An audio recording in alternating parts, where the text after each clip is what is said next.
तो आज की इस वीडियो में हम ऐसे एनिमे को कवर करने वाले हैं जो कि इंडिया का यूं समझ लो one of the most famous anime है, जो कि है डीमन स्लेयर, जिसका सीजन 3 आने में लगभग 1 महीने से थोड़ा ज्यादा ही टाइम है। दैट्स व्हाई आज की वीडियो मैंने स्पेशली उन लोगों के लिए बनाई है जो कि एक तो डीमन स्लेयर के बहुत बड़े फैन है, या फिर वो लोग जो कि डीमन स्लेयर को ज्यादा जानते नहीं है, सिर्फ नाम ही सुना है उन्होंने। क्योंकि आई गारंटी यू ये वीडियो तुम्हारी एक्साइटमेंट 10 टाइम्स से बढ़ा देगी, क्योंकि आज की इस वीडियो में मैं उस आर्क को कवर करने वाला हूँ जो कि सीजन 3 में दिखाया जाने वाला है, जो कि है swordsmith village arc. So if you are interested keep watching.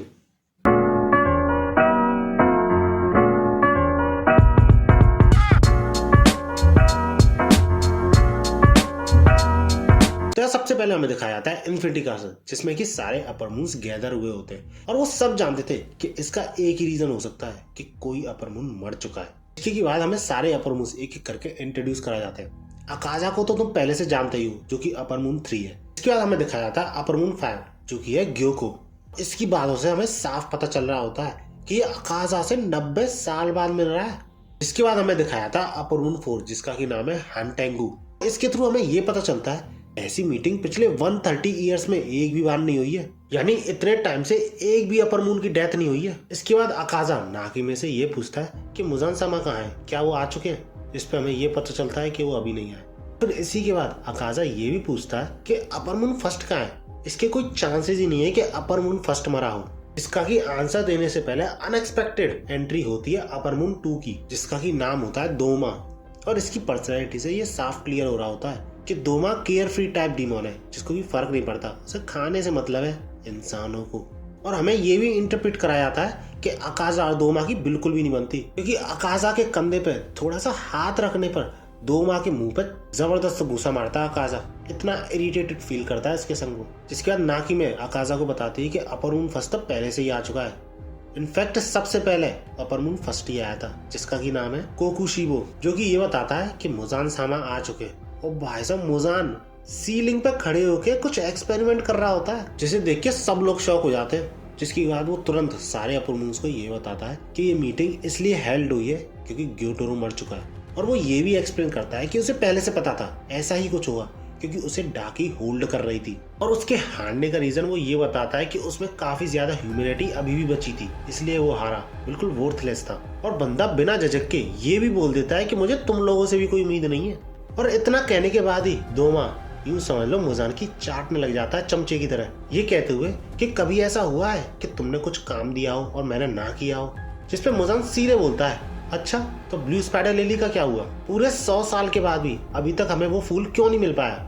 मुझे तो समझ ही नहीं आता तुम सब एग्जिस्ट क्यों करते हो। जिसका कि किसी भी अपर मून के पास जवाब नहीं था, एक्सेप्ट वन, जो कि है अपर मून 5 यानी ग्योको, जो कि ये बोलता है मुजान से कि मैं इन सब की तरह नहीं हूँ, मेरे पास कुछ इन्फॉर्मेशन है जो कि हमें कुछ आगे बढ़ने में मदद कर सकती है ब्लू स्पाइडर लिली की तरफ। और इससे पहले कि इसके आगे बंदा कुछ बोलता, वो अपने आप को मुजान के हाथ में पाता है। उसकी खोपड़ी अलग हो चुकी होती है उसके पॉट से। जिसपे मुजान सीधे बोलता है कि ऐसी फालतू की इन्फॉर्मेशन मत दो मुझे, जो कि कंफर्म तक नहीं है अभी तक। और इनडायरेक्टली सबों को वार्न करते हुए ये बोलता है कि तुम्हें और अच्छी तरह से सुसाइडल डिवोशन देना पड़ेगा, मतलब अपनी जान की बाजी लगा के मेरे लिए ब्लू स्पाइडर लिली लाना पड़ेगा। तुम अपर मून हो, इसलिए मैंने लगता है तुम्हें ज्यादा ही बिगाड़ दिया है। और इसी के साथ मुजान ग्योको को और हानतेंगू को उनकी इंफॉर्मेशन को कंफर्म करने के लिए भेजता है। और इसी के साथ वो मीटिंग डिस्बैंड हो जाती है। और इसी के बाद हम देखते हैं एक आदमी को जिसने की सेम तांजीरो जैसी इयररिंग पहन रखी होती है और अपने गोद में एक बच्चे को सुला रहा होता है। और हमें ये पता चलता है कि सेम तांजीरो जैसे दिखने वाला माफी मांग रहा होता है कि एक विजिटर के होते हुए भी उसकी वाइफ सो रही है और उसे उनके बच्चे को सुलाना पड़ रहा है। जिसपे वो आदमी ये बोलता है कि कोई बात नहीं, बच्चे को पैदा करना, उसको संभालना इतना आसान भी नहीं है, काफी हार्डशिप का काम है। और वो दोनों नाश्ता करते हुए बातें कर रहे होते हैं, जिसमें कि हमें ये पता चलता है कि उस इयरिंग वाले बंदे ने उस पूरी फैमिली को बचाया है मरने से। जिसके बाद वो ये भी बोलता है कि कम से कम अपनी स्टोरी तो बता दो मुझे, फ्यूचर जनरेशन में तुम्हारी स्टोरी पास तो होगी कम से कम। जिसपे वो ये बोलता है कि कोई जरूरत नहीं है। लेकिन इसके बाद वो ये बोलता है कि यार तुम्हारा तो कोई सक्सेसर भी नहीं है। इतना कहते ही वो बीच में ही रोक देता है, कोई जरूरत नहीं है। और इस सब का रीजन वो ये देता है कि जो किसी भी क्राफ्ट के मास्टर्स होते हैं वो कहीं ना कहीं अपनी प्लेस बना ही लेते हैं और वो क्राफ्ट्स वापस आ ही जाती हैं अपनी जगह पे कभी ना कभी। फिर चाहे टाइम चेंज हो जाए, रास्ते चेंज हो जाए, लेकिन वो आर्ट अपनी जगह फिर से आ ही जाती है कभी ना कभी। और इसके बाद वो ये क्लियर करता है कि तुम शायद मुझे स्पेशल ह्यूमन समझ रहे हो, बट ऐसा नहीं है।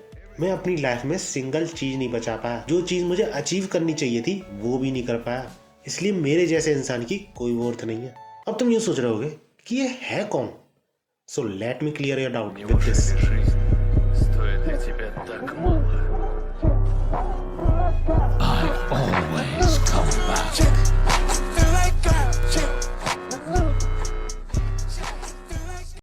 जिसके बाद हमें ये पता चलता है कि ये सब तो तांजीरो का कोई ड्रीम था, बट सीरियसली ऐसे ड्रीम को देखे तांजीरो रो रहा होता है।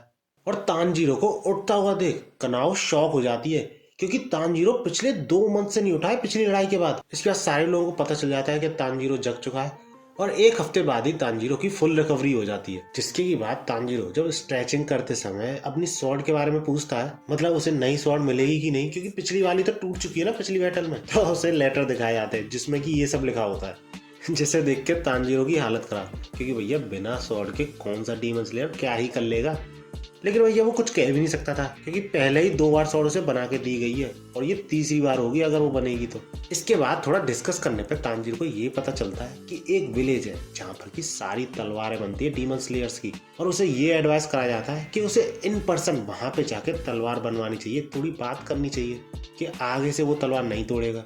और जब तांजीरो विलेज के लिए निकल रहा होता है तो इस बात से शॉक हो जाता है कि ये विलेज इतना सीक्रेट है कि बंदे को अपनी आंख, अपने कान सब बंद करने पड़ेंगे, और उसे एक गाइड जो कि बिल्कुल एनोनिमस है वो अपनी पीठ पे बैठा के विलेज ले जाएगी। और क्योंकि तांजीरो की नाक भी बहुत तेज थी, तो तांजीरो के केस में उसे अपनी नाक भी बंद करनी पड़ेगी। और ये सब इसलिए कराया जाता है जिससे कि उस विलेज को डीमंस से बचाया जा सके, क्योंकि भैया डीमन स्लेयर्स के लिए अगर तलवार ही नहीं बन पाएंगी तो वो लड़ेंगे कैसे। और अगर तुम सोच रहे हो कि ये लड़की जानती है रास्ता, तो नहीं, इसको एक तरीके से तांजीरो को दूसरे पर्सन को पास करना होता है, ऐसे ही उस पर्सन को अगले पर्सन को पास करना होता है। ऐसे ही काफी सारे जने बीच में मीडियोकर की तरह काम करते हैं, इसलिए किसी को कुछ नहीं पता कि कहाँ से आदमी आ रहा है और कहाँ जा रहा है। और इसी प्रोसेस के थ्रू तांजीरो फाइनली उस विलेज में एंटर कर जाता है। अब क्योंकि तांजीरो थैंक यू हमेशा काफी तेज बोलता है, जिस वजह से आवाज जाती है लव हशीरा के पास, क्योंकि नहा रही होती है। इसके बाद हम ये देखते हैं कि तांजीरो उस विलेज के चीफ से मिलता है, जो कि उस विलेज का सबसे बेस्ट क्राफ्टमैन भी था, मतलब सबसे बढ़िया तलवार वही बनाता था। इसके बाद जब वो दोनों बात कर रहे होते हैं तो तांजीरो बताता है कि मेरी कैसे कैसे तलवार टूट जाती है और ये सब। उससे होतारो यानी उसके जो तलवार बनाने वाला है उसका पूरा नाम पता चलता है। और जब तांजीरो ये बोलता है कि वो उसकी गलती है कि हर बार उससे तलवार टूट जाती है, तो वो चीफ ये बोलता है कि नहीं, तुम गलत हो, ये होतारो की गलती है कि वो ऐसी तलवार बनाता है जो कि बार बार टूट जाए। तांजीरो शांत, बंदा बोले क्या। अब होतारो अपनी मनमानी करता है, तो अभी किसी को पता नहीं है कि वो कहाँ पर है, तो इतने टाइम के लिए वो चीफ तांजीरो से हॉट स्प्रिंग में आराम करने की बोलता है। और तांजीरो को जब रास्ता दिखाया जाता है हॉट स्प्रिंग का, तो वहां से लव हशीरा मित्सुरी दौड़ते हुए आ रही होती है तांजीरो को ग्रीट करने, बट भैया तांजीरो किसी और ही शौक में होता है समझ ही गए होंगे। इसके बाद तांजीरो जब हॉट स्प्रिंग के पास पहुंचता है तो वहां पे उसके सिर से कुछ टकराता है, और वो ये गौर करता है कि उसके पास किसी का दांत उड़ के आया है, शिनाजुगावा गेन्या, जिसको कि जरा सा भी इंटरेस्ट नहीं होता तांजीरो से बात करने में। इसके बाद हम तांजीरो और मित्सुरी को खाना खाते हुए देखते हैं, and as you can see Mitsuri ने आज बहुत कम खाया था, जैसा कि वो बोलती भी। इसके बाद वो दोनों गेन्या के बारे में बात करते हैं कि कैसे वो एक पिलर का भाई है, ऐसा होते हुए भी वो दोनों एक दूसरे के बारे में बात नहीं करते, ना किसी को बताते हैं। और इन्हीं बातों में जब तांजीरो ये पूछता है मित्सुरी से कि तुमने डीमन स्लेयर क्यों ज्वाइन करा, तो कैन यू गेस रीजन क्या हो सकता है इसका। बंदी को एक ऐसा जेंटलमैन ढूंढना था जिससे कि वो शादी कर सके। अब क्योंकि मित्सुरी की स्वॉर्ड लगभग तैयार हो गई थी, तो इस वजह से उसको कुछ फाइनल टचेस के लिए जाना पड़ता है। और तांजीरो जब ये बोलता है कि वो और मेहनत करेगा और मुजान को भी हरा के छोड़ेगा, तो इस पे मित्सुरी एक्साइटेड हो जाती है और तांजीरो से ये बोलती है कि इस विलेज में एक बहुत तगड़ा सीक्रेट वेपन है जो कि तुम्हें और भी ज्यादा स्ट्रॉन्ग बनने में मदद कर सकता है। और भैया अगली सुबह अपना हीरो निकल चलता है उस वेपन को ढूंढने, और इसी के दौरान वो एक और पिलर से मिलता है जो कि है मिस्ट पिलर, और वो किसी एक बच्चे से बात कर रहा होता है जो कि किसी तरह की की को देने से इनकार कर रहा होता है उस पिलर को, और ना ही वो उसे ये चलाना सिखाएगा, ये भी बोलता है वो टोकीटो यानी वो मिस्ट पिलर उसे कुछ नमूना दिखाता है अपनी पावर का। जिसे देख के तांजीरो उनके बीच में ही कूद पड़ता है कि ये तुम क्या कर रहे हो। एंड सीरियसली तांजीरो बिल्कुल शॉक हो जाता है उसकी पावर, उसकी स्ट्रेंथ को देखकर। और वो हशीरा इवन तांजीरो को बहुत ज्यादा वीक भी बोलता है कि कैसे डीमन स्लेयर्स में एंटर कर गए तुम। और जब वो हशीरा सारे स्वॉर्डस्मिथ्स की बुराई कर रहा होता है, उन्हें नीचा दिखा रहा होता है, ये बोलते हुए कि तुम्हारा सिर्फ तलवार जैसे हथियार बनाने का ही तो काम है, ऐसा तो है नहीं कि तुम खुद फाइट कर रहे हो या फिर किसी की जान बचा रहे हो, इसलिए अपनी लिमिट्स में रहो, तुम कोई बच्चे नहीं हो कि तुम्हें ये सब भी समझाना पड़ेगा। जिस पे भैया तांजीरो बिल्कुल भी एग्री नहीं करता और वो ये बोलता है कि ये सारे स्वॉर्डस्मिथ्स उतने ही इंपॉर्टेंट है जितने की डीमन स्लेयर्स, क्योंकि इनकी एबिलिटीज यानी तलवार बनाने की एबिलिटीज के थ्रू ही तो हम डीमंस को स्ले कर पाते हैं यानी मार पाते हैं। हाँ, इनके काम में जान का जोखिम नहीं होता, बट स्टिल अगर तलवार ही नहीं होगी तो डीमन स्ले कैसे करोगे। और ऐसी ही बातों के बीच वो हशीरा तांजीरो को बीच में ही रोकते हुए यूं बोलता है कि सॉरी, मेरे पास इन फजूल बातों के लिए टाइम नहीं है, और तांजीरो पे वार कर देता है। और तांजीरो उस वार से वहीं की वहीं बेहोश हो जाता है। और जब तांजीरो को होश आता है तो उसे ये पता चलता है कि वो हशीरा ऑलरेडी की लेके जा चुका है। इसके बाद जब तांजीरो उस लड़के से ये पूछता है कि वो की किस लिए थी, तो वो लड़का ये एक्सप्लेन करता है कि वो की एक मैकेनिकल डॉल की थी जो कि पूरे 108 मूवमेंट्स प्रोड्यूस कर सकती है। एंड दैट्स व्हाई वो जनरली ट्रेनिंग के लिए यूज होती है। और जब वो उस हशीरा की ट्रेनिंग देखने जाते हैं तो भाई साहब वो ये देखते हैं कि उस डॉल ने सेम तांजीरो जैसी इयररिंग पहन रखी होती है, जिसे देख के तांजीरो यही सोच रहा होता है कि यार ये फेस तो मैंने कहीं देखा है।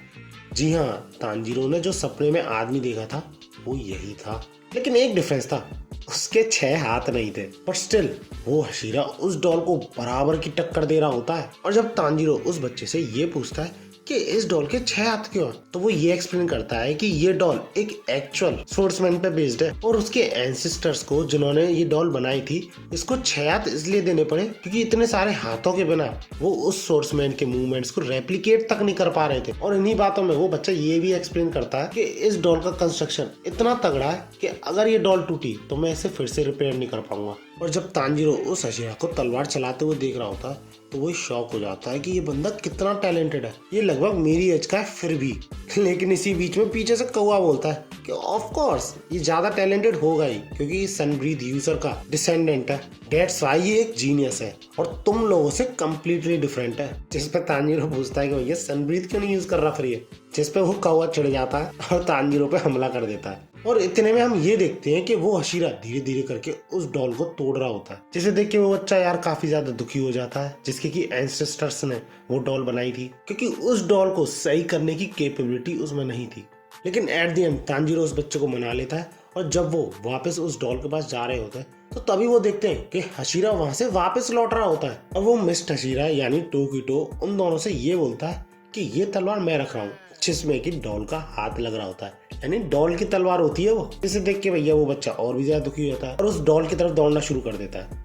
तांजीरो भी वहां पे पहुंचता है तो वो दोनों ये देखते हैं कि वो डॉल पूरी तरह तहस नहस हो चुकी है और समहाउ वो दोनों फिर से उसे चालू करते हैं जैसे तैसे।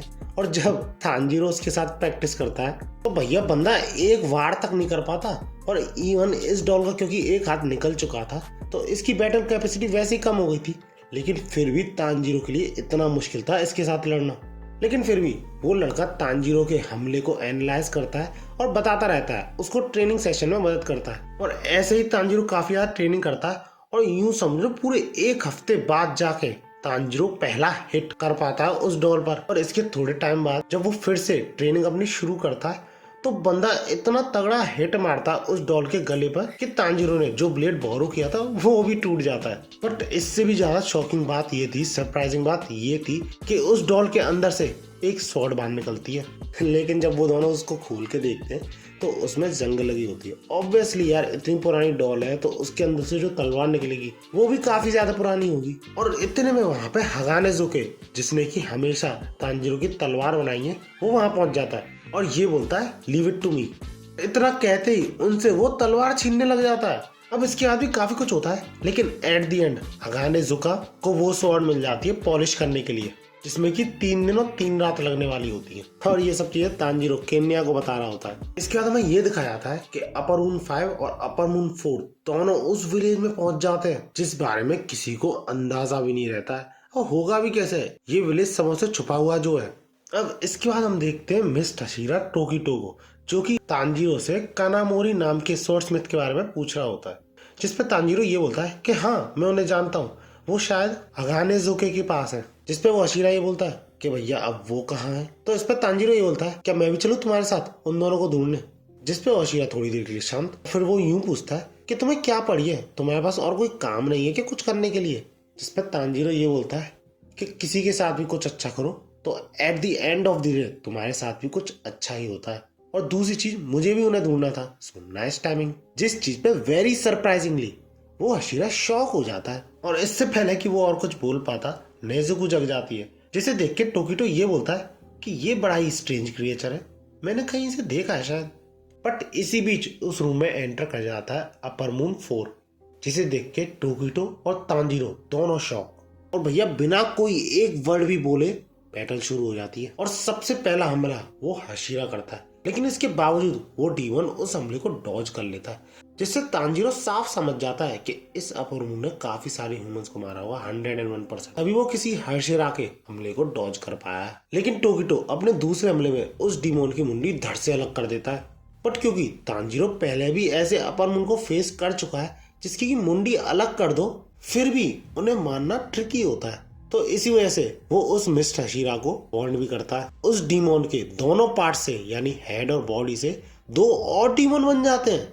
और इतने में उस डीमन के जो 2 पार्ट हुए थे, हेड और उसकी बॉडी, वो दोनों पार्ट से 2 डीमन में कन्वर्ट हो जाते हैं, जिनमें से एक अपने फैन के थ्रू उस हाशिरा को दूर फेंक देता है। और ये अटैक इतना पावरफुल होता है कि नेज़ुको और तांजीरो भी बार बार ही बच पाते हैं उड़ने से। ये तांजीरो बड़ी समस्या में, वो यही सोच रहा होता है क्या अब इन दोनों डीमंस के भी सर एक साथ काटने पड़ेंगे पहले की तरह, क्योंकि पिछली बार भी ऐसा करने में वो बैरली मैनेज कर पाए थे और अब की बार तो पिछली बार की तरह इतने लोग भी नहीं है। और इसके बाद तांजीरो इस पर कुछ रिएक्ट कर पाता, तभी उनमें से एक डीमन लाइटनिंग बोल्ट का हमला कर देता है, जिस वजह से तांजीरो अपनी कॉन्शियसनेस खोने वाला होता है। लेकिन तभी वहां पे गेन्या पहुंच जाता है अपनी गन के साथ, और उसके एक गन के वार से यूं समझ लो दोनों डीमंस की लगभग मुंडी उड़ी जाती है, लेकिन एक जने की बच जाती है। बट ऐसा यूनिक वेपन हमने और तांजीरो ने भी पहली बार देखा था, और इवन उस डीमन ने भी पहली बार ऐसा वेपन महसूस किया था। अब जिस डीमन की गर्दन बिल्कुल अलग नहीं हुई होती है, उस पे गेन्या दोबारा से तुरंत वार करता है और अलग कर भी देता है, लेकिन तांजीरो से वार्न करता है कि इस तरीके से इन डीमंस को नहीं हराया जा सकता, उल्टा इनका नंबर्स और भी ज्यादा बढ़ जाएगा, जिससे हम सब लोगों की ही मुश्किलें बढ़ेंगी। दैट्स व्हाई वो अपने आप को इस तरीके से कटने दे रहे हैं। बट तांजीरो शायद ये भूल गया था कि सिर्फ उसके दोस्तों से नहीं सुन सकते, वो डीमंस भी उसे सुन सकते हैं। और क्योंकि तांजीरो काफी क्लोज था उन डीमंस की वीकनेस जानने में, इसलिए उनमें से एक वीकन उसे उड़ा ले जाता है ऊपर। लेकिन फिर भी तांजीरो गेन्या की मदद करने को कहता है नेज़ुको से। बट इतने में हम देखते हैं कि उनमें से एक डीमन गेन्या के आर पार निकाल देता है भाले को, जिसे देख के तांजीरो काफी टेंशन में आ जाता है। लेकिन जो डीमन उसे ले आ रहा होता है वो यूं बोलता है, दूसरों की टेंशन करने से पहले अपनी टेंशन कर लो, और उस पर बहुत तगड़ा हमला करता है। समहाउ तांजीरो उस डीमन के पैर को काट के अपने आप को छुड़ा लेता है और उस हमले के फुल इम्पैक्ट से बच जाता है। और भैया उस पैर पे भी उस डीमन का मुंह जनरेट हो जाता है, जो कि हमले के लिए पावर अप कर रहा होता है। और इस चीज को देख के तांजीरो बिल्कुल शॉक हो जाता है। भाई साहब, हमले पे हमला किया जा रहा है, डीमन कोई मौका नहीं दे रहा है कुछ भी सोचने समझने का। इसके बाद हम देखते हैं मिस्ट हाशिरा टोकिटो को, जो कि वापस उसी डीमन के पास जा रहा होता है। लेकिन रास्ते में उसे एक बच्चा दिखता है जो कि एक डीमन से बचने की कोशिश कर रहा होता है। बट क्योंकि वो एक बच्चा था और ज्यादा स्किल्ड भी नहीं था अपनी क्राफ्ट में, तो इसलिए वो उस हाशिरा के बचाने की प्रायोरिटी में बहुत नीचे आता है। इसलिए बंदे को कोई रीजन नहीं दिख रहा होता रुकने का यहाँ पर और उसकी मदद करने का, क्योंकि उसकी प्रायोरिटी वो लोग थे जो कि सबसे ज्यादा स्किल्ड थे उस पूरे विलेज में। बट इसी टाइम पे टोकिटो को तांजीरो की बात याद आती है, जो कि है दूसरों की हेल्प करने से at the end of the day अपने साथ भी कुछ अच्छा ही होता है। और भाई साहब, इसी बात से उस बंदे का माइंड चेंज हो जाता है और वो उस बच्चे को बचाने पहुंच जाता है। और रही बात उस डीमन को हराने की, तो वो ऐसा आसानी से कर देता है। और ये बच्चा वही बंदा था जिसकी की वो डॉल थी, और जिस डॉल के लिए इन दोनों के बीच लड़ाई हुई थी। और इसके बाद जब वो पिछले डीमन के पास जाने के लिए निकल ही रहा होता है, तो वो बच्चा कनामोरी को और हगाने ज़ोका को बचाने के लिए लिटरली भीख मांगता है, जिसके लिए ओकिटो वैसे मना तो करने वाला होता है, लेकिन सडनली उसके माइंड में कुछ थॉट्स आने लग जाते हैं, जिसके चलते वो फिर से अपना इरादा बदल देता है और उस बच्चे के कई लोगों को बचाने चल देता है। बंदा फंडामेंटली कंफ्यूज लगता है। इसके बाद हम फिर से देखते हैं तांजीरो को, जिसपे कि अनएक्सपेक्टेडली वो डीमन हमला करने वाला था, लेकिन जैसे तैसे तांजीरो फिर से उसके सिर को 2 हिस्सों में बांट देता है। लेकिन उसके वही 2 हिस्से तांजीरो पे वापस हमला करना शुरू कर देते हैं।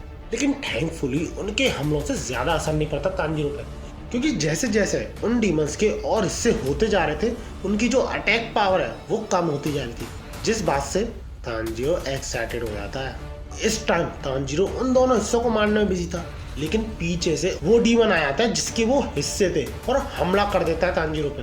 लेकिन समहाउ जैसे तैसे तांजीरो उस हमले से बच पाता है। बट बंदे को खुद की चिंता नहीं थी, वो यही सोच रहा था कि उसे इस डीमन को हरा के जल्दी से नेजुको और केन्या के पास जाना होगा।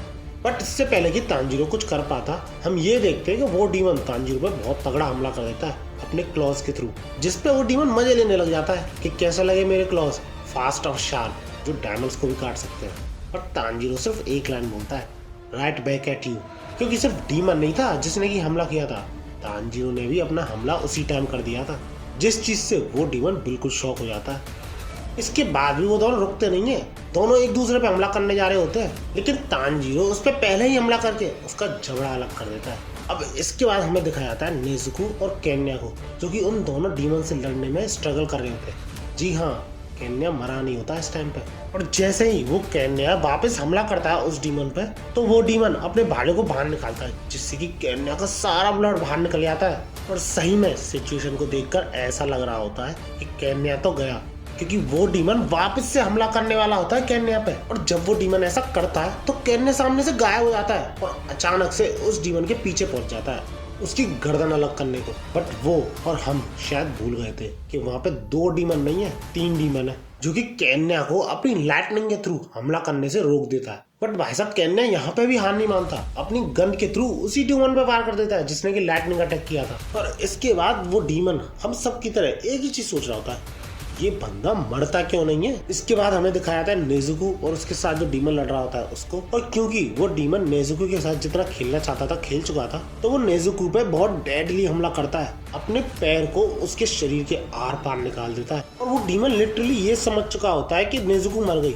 लेकिन वो शायद भूल गया था या फिर उसे पता नहीं था कि नेजुको भी डीमन है। डेट्स वाई नेजुको वापस हमला करती है और अपने पैर के हमले के थ्रू उस डीमन की मुंडी लगभग अलग ही कर देती है उसके शरीर से। और भाई साहब वो डीमन इसी शौक में होता है कि इस बंदी के पास इतनी पावर कहाँ से है।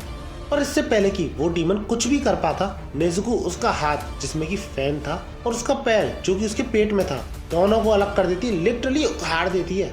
और जिस हमले ने उस अशीरा को बहुत दूर फेंका था, उसी हमले से नेजुको भी उस डीमन को बहुत दूर फेंक देती है। और ऐसा ही जब वो तीसरे डीमन के साथ करने वाली होती है, जो कि हमेशा लाइटनिंग अटैक करता है, तो वो डीमन इतना फास्ट होता है कि यूं समझ लो पलक झपकते ही वो अपने स्टाफ को नेजुको के गर्दन के आर पार कर देता है और लाइटनिंग अटैक भी करता है एट द सेम टाइम। और नेजुको यूं समझ लो होपलेस लग रही होती है, वो भी ऐसी फॉर्म में। इसके बाद हमें दिखाया था तांजीरो, जो कि अभी भी स्ट्रगल कर रहा होता है उस डीमन को हराने में। बंदे को समझ में नहीं आ रहा होता है आखिर वो करे क्या, क्योंकि उसे नेजुको और गेन्या को बचाने भी जाना था। बट अगर वो इस सिचुएशन में उनके पास गया तो सिचुएशन और भी बिगड़ सकती है, क्योंकि वो डीमंस भी तो एक साथ हो जाएंगे ना। अब लेकिन क्योंकि काफी ज्यादा टाइम हो चुका था, तो और भी ज्यादा रिस्क नहीं ले सकता था तांजीरो, तो इसलिए वो इस डीमन की फ्लाइंग एबिलिटी की मदद से ही उस बिल्डिंग पे पहुंच जाता है जहां पर लड़ाई चल रही थी। और वो ये देखता है कि नेजुको बहुत ही बुरी हालत में है, जिसे देख के ऑब्वियसली तांजीरो डेस्परेटली नेजुको के पास भागता है और उस डीमन पे बिना कुछ सोचे समझे हमला कर देता है।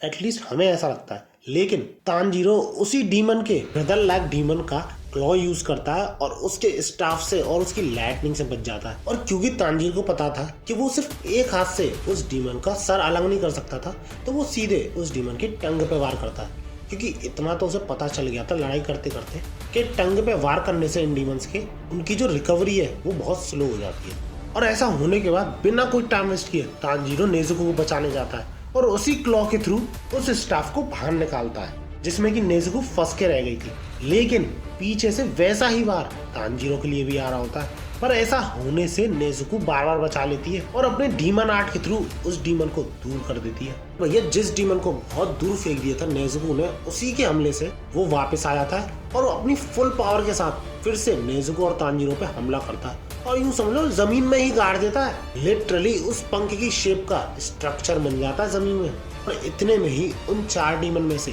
3 डीमन एक हो जाते हैं।